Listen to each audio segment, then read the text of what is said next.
בלוח השנה המוסלמי, ואני רוצה לאחל לכולכם שנה טובה במיוחד.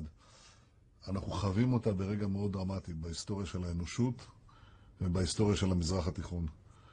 אנחנו חווים את האביב הערבי וכולנו רוצים שהוא יפרח ויצליח.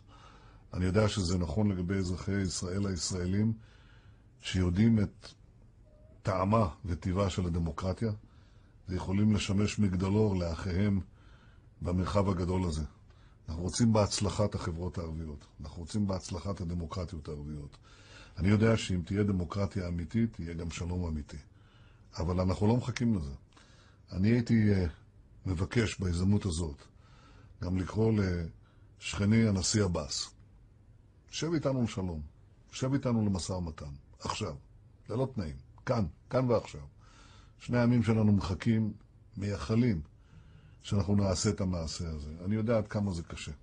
אני יודע שיש הרבה מגבלות, אני יודע שיש הרבה ספקות. אנחנו נוכל להתגבר על זה רק אם נשב איש עם רעהו, ועם שליחנו, וננסה להתגבר על המכשול ולתת עתיד של שלום, לא רק לשני עמנו, אלא גם בראייה כוללת לאזור כולו. אני רוצה אזור של דמוקרטיה, ואני רוצה אזור של שלום. ואני רוצה לברך אתכם בשלום.